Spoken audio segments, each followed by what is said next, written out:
The Girl with Green Eyes. Of course, the man in the brown hat said. There are good policemen and there are bad policemen, you know.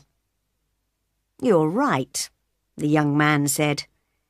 Yes, that's very true. Isn't it, Julie? He looked at the young woman next to him. Julie didn't answer and looked bored. She closed her eyes. Julie's my wife, the young man told the man in the brown hat. She doesn't like trains. She always feels ill on trains. Oh, yes, the man in the brown hat said. Now, my wife, she doesn't like buses. She nearly had an accident on a bus once. It was last year. No, it wasn't. It was 2 years ago. I remember now. It was in Manchester. He told a long, boring story about his wife and a bus in Manchester. It was a hot day and the train was slow. There were 7 people in the carriage. There was the man in the brown hat, the young man and his wife Julie, a mother and 2 children, and a tall, dark man in an expensive suit. The young man's name was Bill. He had short brown hair and a happy smile. His wife Julie had long red hair and very green eyes, the colour of seawater. They were very beautiful eyes. The man in the brown hat talked and talked. He had a big red face and a loud voice. He talked to Bill because Bill liked to talk too. The man in the brown hat laughed a lot, and when he laughed, Bill laughed too. Bill liked talking and laughing with people. The 2 children were hot and bored. They didn't want to sit down. They wanted to be noisy and run up and down the train. Now sit down and be quiet, their mother said. She was a small woman with a tired face and a tired voice. I don't want to sit down, the little boy said. I'm thirsty. Here, have an orange, his mother said. She took an orange out of her bag and gave it to him. I want an orange too, the little girl said loudly. All right, here you are, said her mother. Eat it nicely now. The children ate their oranges and were quiet for a minute. Then the little boy said, I want a drink. I'm thirsty. The tall, dark man took out his newspaper and began to read. Julie opened her eyes and looked at the back page of his newspaper. She read about the weather in Budapest and about the football in Liverpool. She wasn't interested in Budapest, and she didn't like football, but she didn't want to listen to Bill and the man in the brown hat. Talk, talk, talk, she thought. Bill never stops talking. Then suddenly she saw the tall man's eyes over the top of his newspaper. She could not see his mouth, but there was a smile in his eyes. Quickly, she looked down at the newspaper and read about the weather in Budapest again. The train stopped at Dawlish Station, and people got on and got off. There was a lot of noise. Is this our station? The little girl asked. She went to the window and looked out. No, it isn't. Now sit down, her mother said. We're going to Penzance, the little girl told Bill. "For our holidays." "Yes," her mother said. "My sister's got a little hotel by the sea. We're staying there. It's cheap, you see." "Yes," the man in the brown hat said. "It's a nice town. I know a man there. He's got a restaurant in King Street. A lot of holiday people go there. He makes a lot of money in the summer." He laughed loudly. "Yes," he said again. "You can have a nice holiday in Penzance." "We're going to St Austell," Bill said. "Me and Julie. It's our first holiday. Julie wanted to go to Spain, but I like St Austell. I always go there for my holidays. It's nice in August. You can have a good time there too." Julie looked out of the window. "Where is Budapest?" she thought. "I want to go there. I want to go to Vienna, to Paris, to Rome, to Athens." Her green eyes were bored and angry. Through the window, she watched the little villages and hills of England. The man in the brown hat looked at Julie. "You're right," he said to Bill. "You can have a good time on holiday in England. We always go to Brighton, me and the wife. But the weather... We went one year and it rained every day. Morning, afternoon and night. It's true, it never stopped raining." He laughed loudly. "We nearly went home after the first week." Bill laughed too. "What did you do all day then?" he asked. Julie read about the weather in Budapest for the third time. Then she looked at the tall man's hands.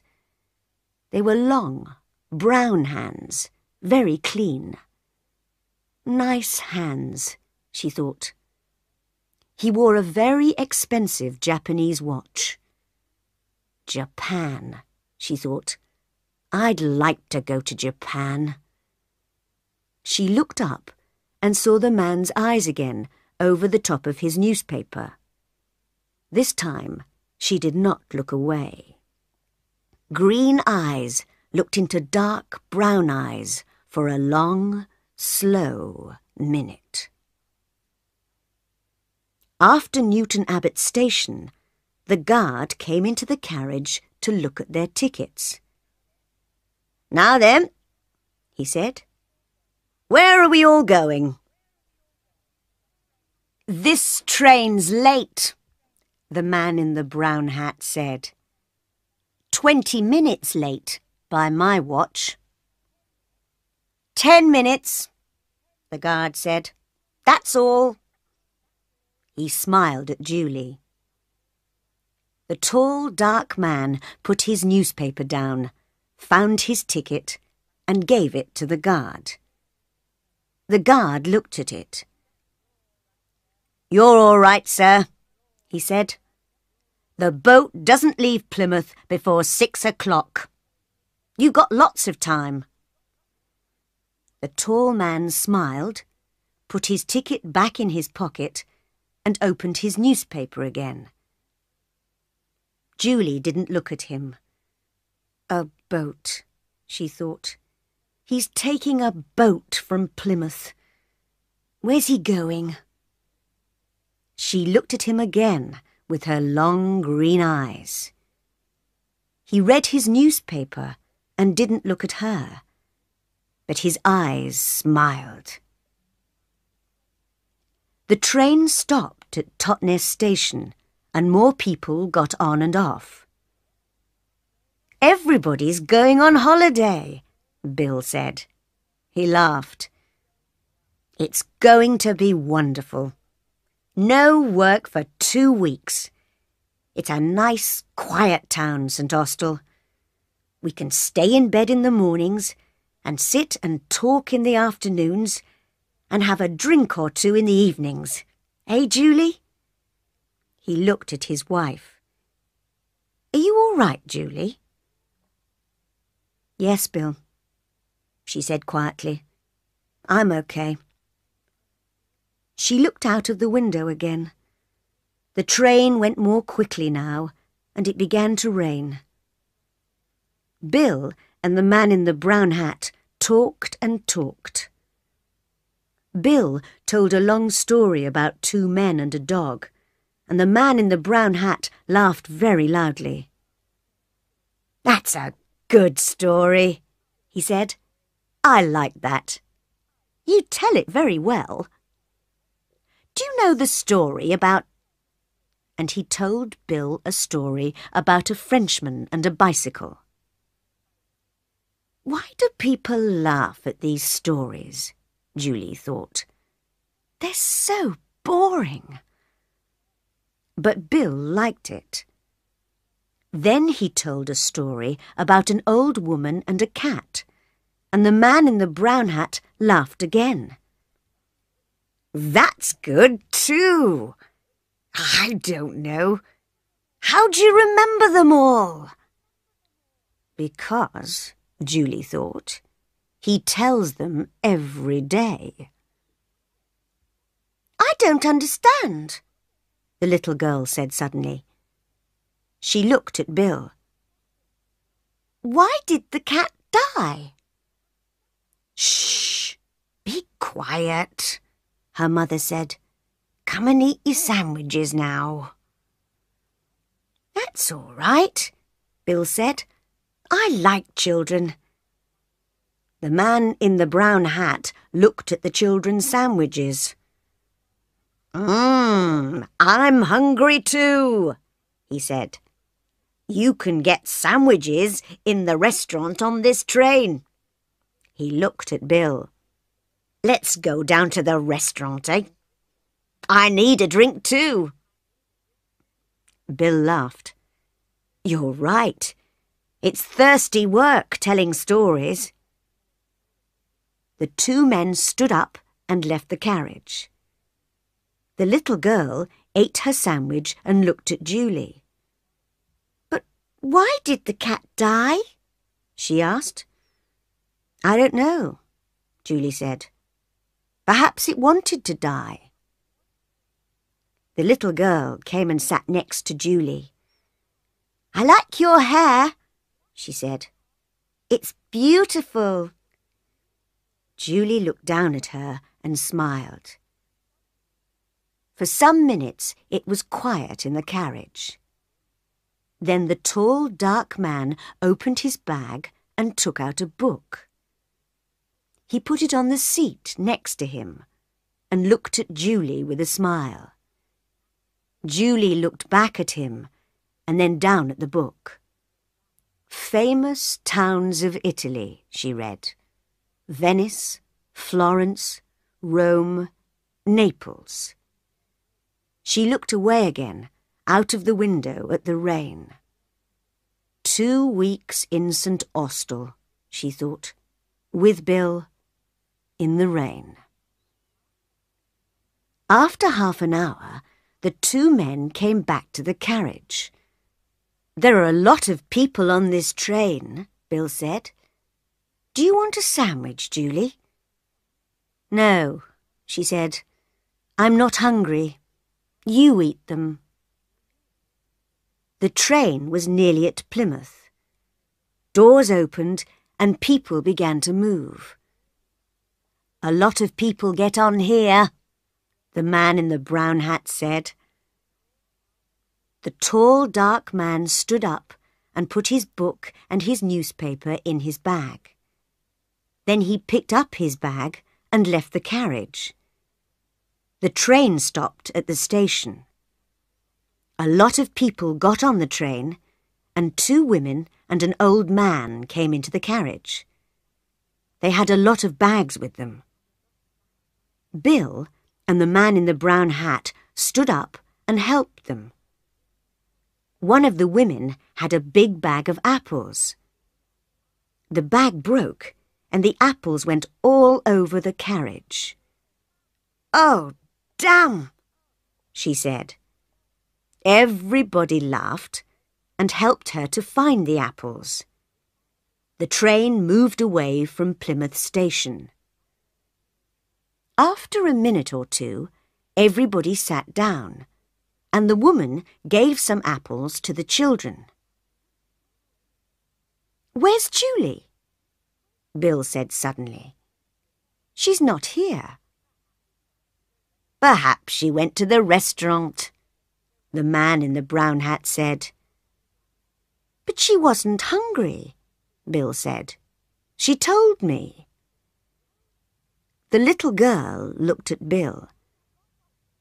"She got off the train at Plymouth," she said, "with the tall dark man.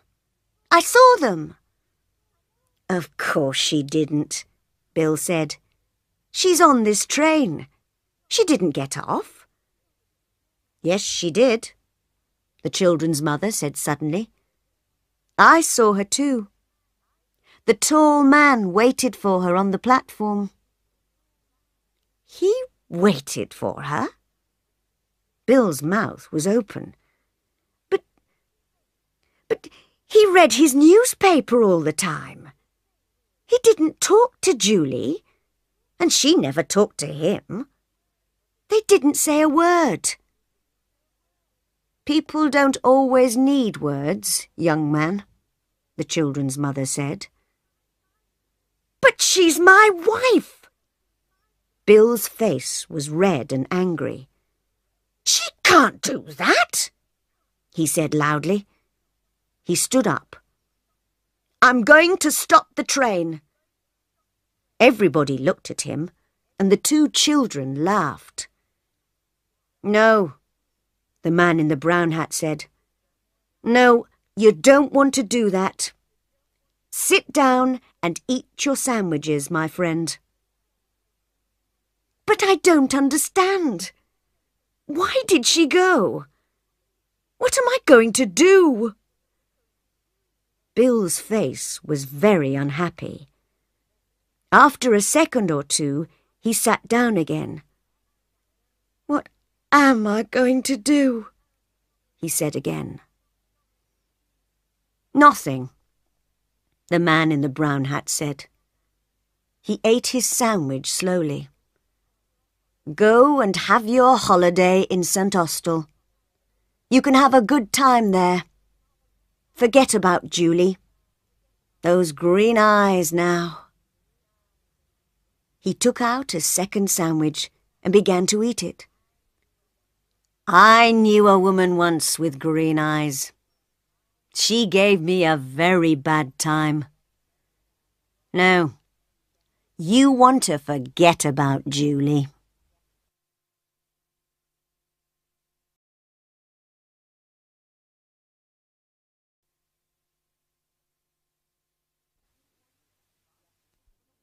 South for the winter.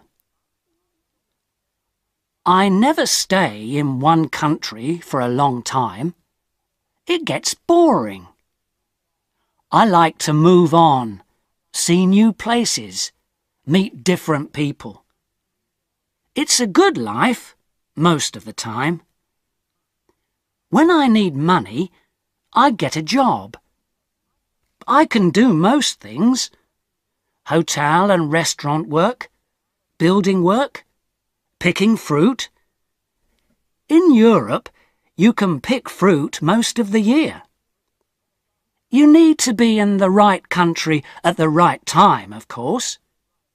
It's not easy work, but the money's not bad. I like to go south in the winter. Life is easier in the sun, and Northern Europe can get very cold in the winter. Last year, 1989 it was, I was in Venice for October. I did some work in a hotel for 3 weeks. Then I began slowly to move south. I always go by train when I can. I like trains.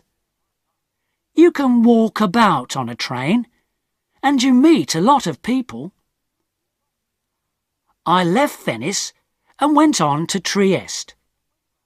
There, I got a cheap ticket for the slow train to Sofia, in Bulgaria. This train goes all down through Yugoslavia and takes a long time, a day and a half, but that didn't matter to me. The train left Trieste at 9 o'clock on a Thursday morning. There weren't many people on it at first, but at Zagreb more people got on. 2 girls went along the corridor, past my carriage. They looked through the door, but they didn't come in. Then an old woman came in, sat down and went to sleep. The 2 girls came back along the corridor and looked into the carriage again. The train left Zagreb, and I looked out of the window for about 10 minutes. Then I went to sleep too. When I opened my eyes again, the 2 girls were in the carriage. They looked friendly, so I said, "Hello." "Hi," they said. "You're American," I said. "Or Canadian, right?" "American," the taller girl said. She smiled. "And you're 23? Your name's Tom Walsh? You've got blue eyes? And your mum lives in Burnham-on-Sea, UK, right?" "How did you know all that?" I asked. The second girl laughed. "She looked at your passport. It's in your coat pocket." "Oh, right." My coat was on the seat next to me. I took my passport out of my pocket and put it back in my bag. "Who are you then?" I asked. They told me. Melanie and Carol from Los Angeles, USA. They liked Europe, they said. They knew a lot of places: Britain, Holland, Denmark, Germany, France, Spain, Italy, Yugoslavia, Bulgaria, Greece. "I'm going to Bulgaria now," I said, "for about a month. Then I'm going south for the winter. Cyprus, or perhaps North Africa." "Oh yes," they said. "We'll love Bulgaria. Sofia's a great town, wonderful." "What do you do about money?" I asked. "Well, you know," Carol smiled. "Sometimes we get a little job, this and that. But what about you?" "Yeah, come on," Melanie said. "Tell us about you, Tom Walsh with the blue eyes and the mum in Burnham-on-Sea. What are you doing with your life, hey?" So I told them. They were nice girls. They were older than me, perhaps 27 or 28, but I liked them. We talked and laughed for hours. I told them a lot of stories about my life. Some of the stories were true, some weren't. But the girls laughed and said I was a great guy. I asked them about Bulgaria, because I didn't know the country. They knew Sofia well, they said. "Hey, Carol," Melanie said, "we're staying in Bela Palanka for a day or two. But let's go over to Sofia this weekend and meet Tom there. We can meet him on Saturday night at the Hotel Marmara." "Yeah, it's a good hotel," Carol told me.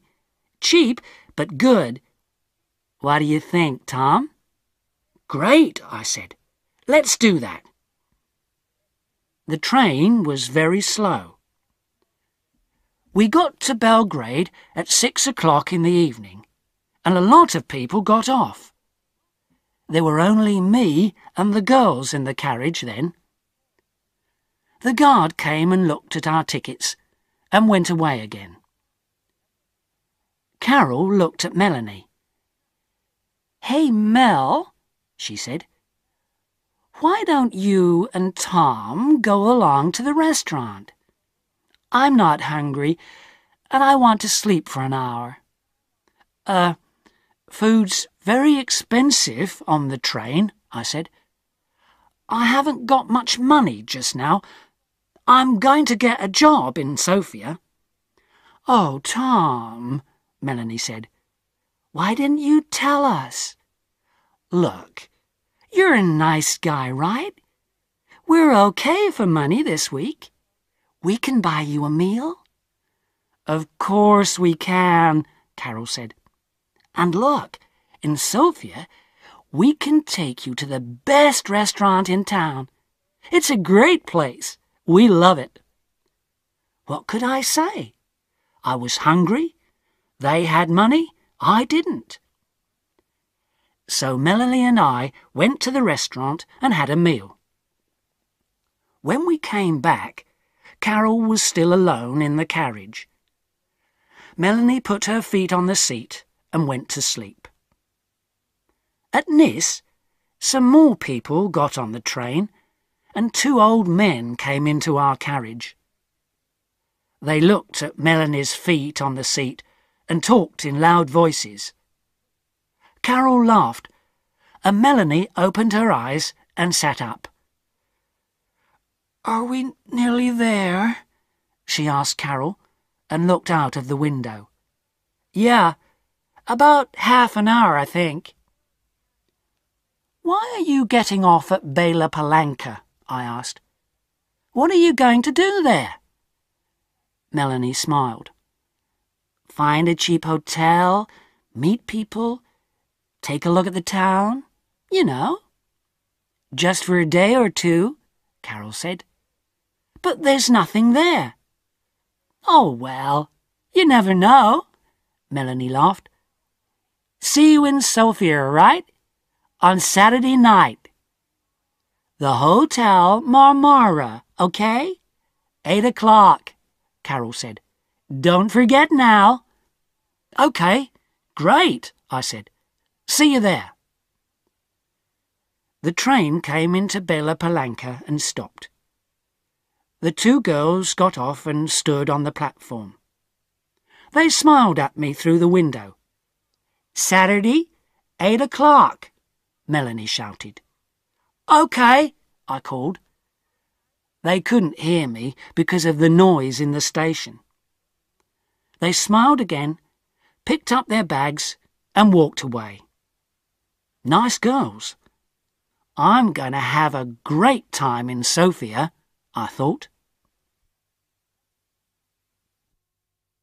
The train left Yugoslavia and crossed into Bulgaria at 2 o'clock in the morning. Then the train stopped at some village. I don't remember the name. I ate an apple and looked out of the window. Suddenly, there were a lot of policemen on the train. Everybody in the carriage sat up and began to talk. "What's happening?" I said in Italian to the old man next to me. "I don't know," he said in bad Italian. "Perhaps they're looking for somebody. Look, the police are taking some people off the train." Then 2 policemen came into our carriage, a tall, thin one and a short, fat one. They looked at everybody carefully, and then they looked at me again. "Come with us, please," the fat policeman said in English. "What, me?" I said. "Why? What's the matter?" "And bring your bag with you," the tall policeman said. I began to ask a question, but policemen never like questions from young men with long hair. So I stayed quiet picked up my bag and went with them. In the station building, there were a lot more policemen and some people from the train. They were all young people, I saw. Some were afraid, some were bored. The police looked in everybody's bags, and then the people went back to the train.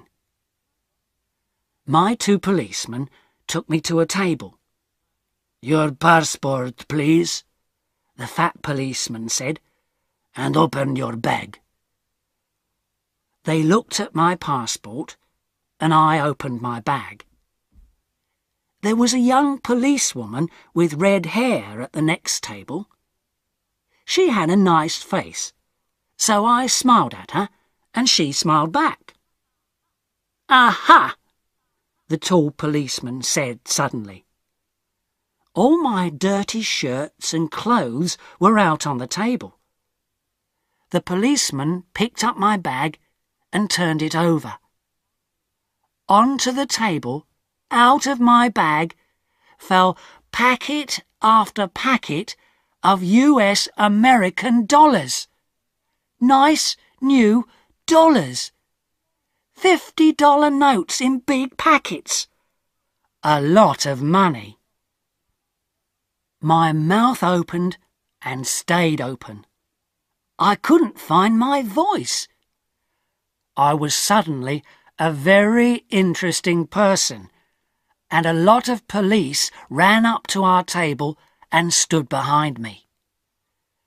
50,000, 100,000, 150,000. There's $200,000 here, the tall policeman said. "What an interesting bag, Mr. Tom Walsh." I found my voice again quickly. "But it's not my bag," I shouted. There was a big, happy smile on that policeman's face. "Well," he said, "it's got your name on it. Look." So I looked, and of course there was my name. And yes, of course, it was my bag. So how did 200,000 US dollars get into my bag? "You cannot bring US dollars into this country," the fat policeman said. He had very short grey hair and little black eyes. He didn't smile once. "But I didn't bring them," I said quickly. "They're not my dollars. I never saw them before in my life, and—" There was a lot of noise in the station. I looked out of the window and saw my train. Slowly, it began to move. "Hey!" I shouted. "That's my train!" The tall policeman laughed. It was a great day for him. "Oh, no," he said. "You're not getting back on that train. You're staying here with us, in our beautiful country." He smiled happily.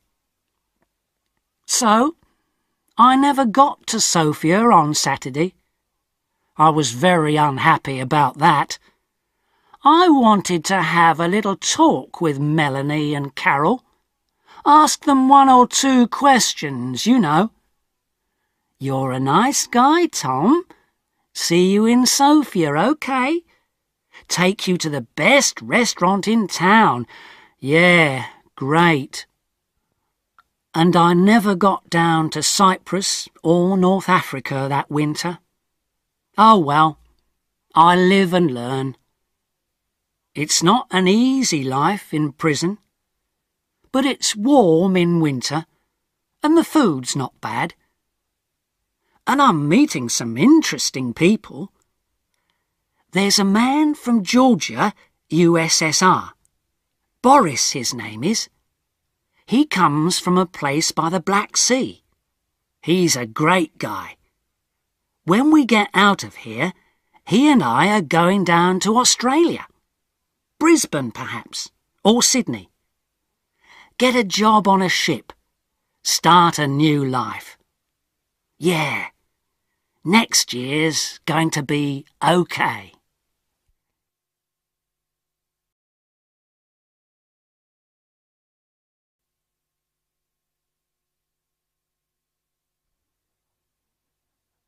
Mr. Harris and the Night Train.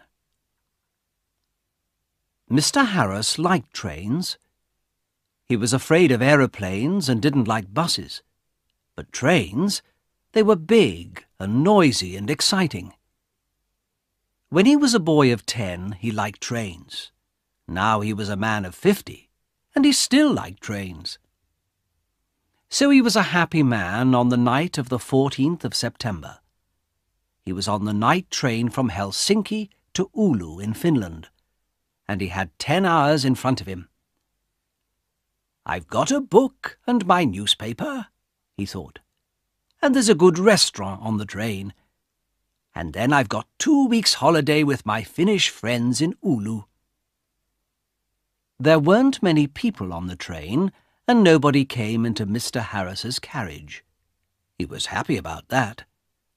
Most people on the train slept through the night, but Mr. Harris liked to look out of the window and to read and think.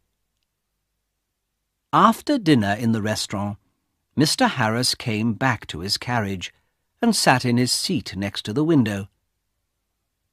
For an hour or two he watched the trees and lakes of Finland out of the window. Then it began to get dark, so he opened his book and began to read.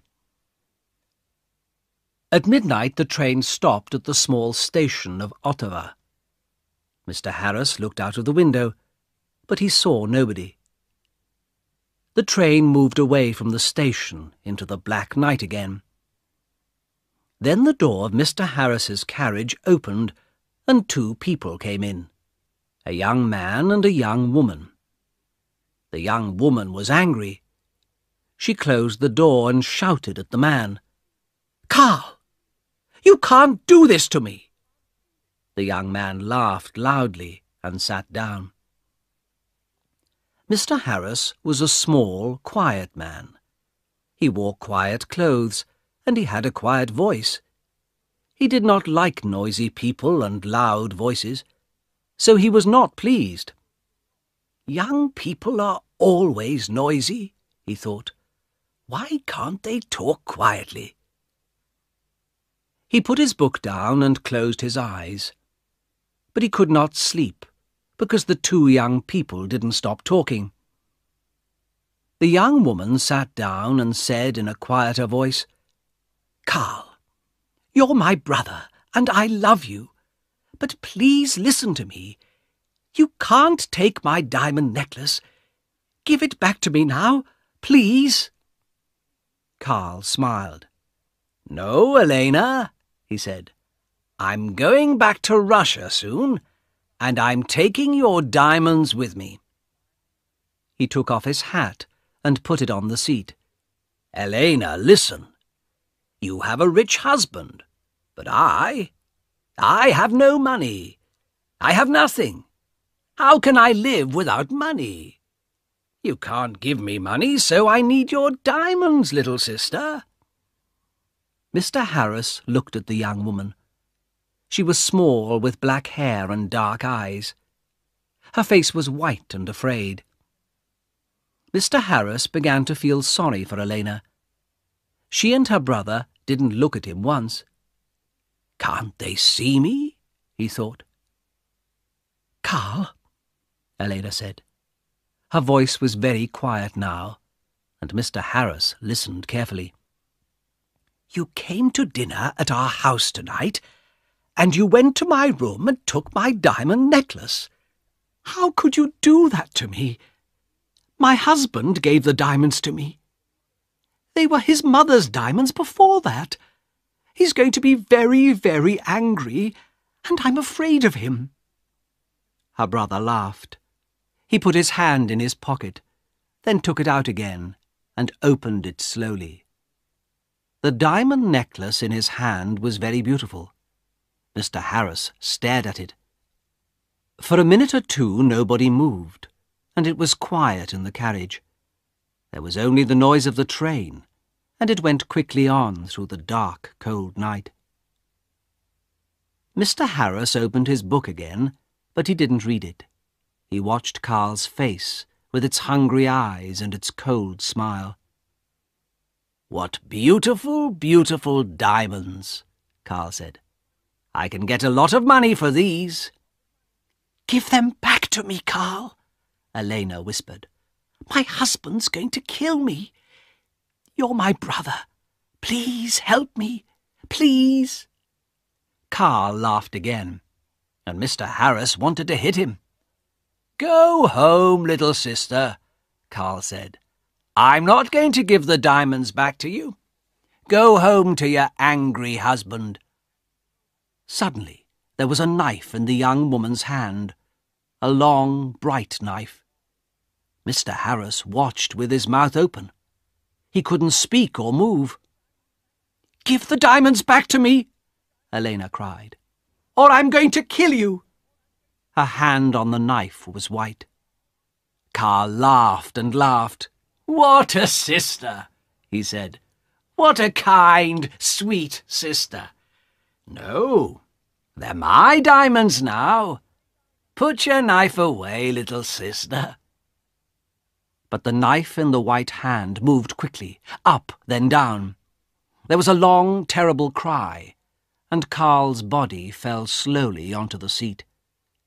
The colour of the seat began to change to red, and the diamond necklace fell from Carl's hand onto the floor. Elena's face was white. "Oh, no," she whispered. "Carl, come back. Come back. I didn't want to kill you."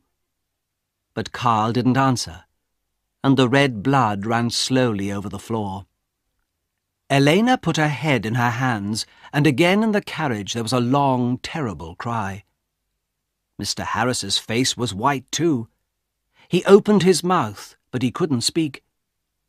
He stood up and carefully moved to the door. The young woman was quiet now. She didn't move or look up at Mr. Harris. In the corridor, Mr. Harris ran. The guard was at the back of the train, and Mr. Harris got there in half a minute. "Quickly," Mr. Harris said. "Come quickly. An accident. A young woman. Oh dear. Her brother he's dead." The guard ran with Mr. Harris back to the carriage. Mr. Harris opened the door, and they went inside. There was no dead body of a young man. There was no young woman. No blood. No knife. No diamond necklace. Only Mr. Harris's bags and his hat and coat. The guard looked at Mr. Harris, and Mr. Harris looked at him. "But," Mr. Harris began. "But they were here. I saw them. The young woman, she had a knife, and she killed her brother." "A knife, you say?" the guard asked. "Yes," Mr. Harris said quickly. "A long knife. And her brother took her diamonds, so she—" "Ah, diamonds," the guard said. "Was the young woman's name Elena?" he asked. "Yes, it was," Mr. Harris said. "How do you know that? Do you know her?" "Yes, and no," the guard said slowly. He thought for a minute, then looked at Mr. Harris. "Elena di Saronelli," he said. "She had dark eyes and black hair. Very beautiful. She was half Italian, half Finnish. Her brother was a half-brother. They had the same father, but his mother was Russian, I think." "Was? Had?" Mr. Harris stared at the guard. "But Elena, she's alive. And where is she?" "Oh, no," said the guard. "Elena di Saronelli died about 80 years ago. After she killed her brother with a knife, she jumped off the train and died at once. It was near here, I think." He looked out of the window into the night. Mr. Harris's face was very white again. 80 years ago?" he whispered. "What are you saying? Was she and her brother? But I saw them." "Yes, that's right," the guard said. "You saw them, but they're not alive. They're ghosts. They often come on the night train at this time in September. I never see them, but somebody saw them last year. A man and his wife. They were very unhappy about it. But what can I do? I can't stop Elena and Carl coming on the train." The guard looked at Mr. Harris's white face. "You need a drink," he said. "Come and have a vodka with me." Mr. Harris didn't usually drink vodka, but he felt afraid. When he closed his eyes, he could see again Elena's long knife, and could hear her terrible cry. So he went with the guard to the back of the train. After the vodka, Mr. Harris felt better. He didn't want to sleep, and the guard was happy to talk. So Mr. Harris stayed with the guard and didn't go back to his carriage. "Yes," the guard said, "it's a famous story. I don't remember it all. It happened a long time ago, of course. Elena's father was a famous man here in Finland. He was very rich once, but he had 3 or 4 wives and about 8 children. And he liked the good things of life, so there wasn't much money for the children. Carl, the oldest son, was a bad man, people say. He wanted an easy life and money in his hand all the time." The train hurried on to Oulu through the black night, and the guard drank some more vodka.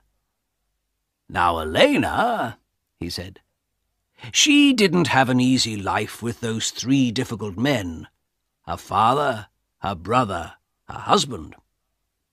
One year she visited her mother's family in Italy, and there she met her husband, Di Saronelli. He was rich, but he wasn't a kind man. They came back to Finland, and Carl often visited their house. He wanted money from his sister's rich husband. Elena loved her brother and gave him some money, but Di Saronelli didn't like Carl and was angry with Elena. He stopped giving her money, and after that, well, you know the story now." "Yes," Mr. Harris said. "Poor, unhappy Elena." Mr. Harris stayed with his friends in Oulu for 2 weeks. They were quiet weeks, and Mr. Harris had a good holiday. But he took the bus back to Helsinki. The bus was slow, and there were a lot of people on it, but Mr. Harris was very happy. He didn't want to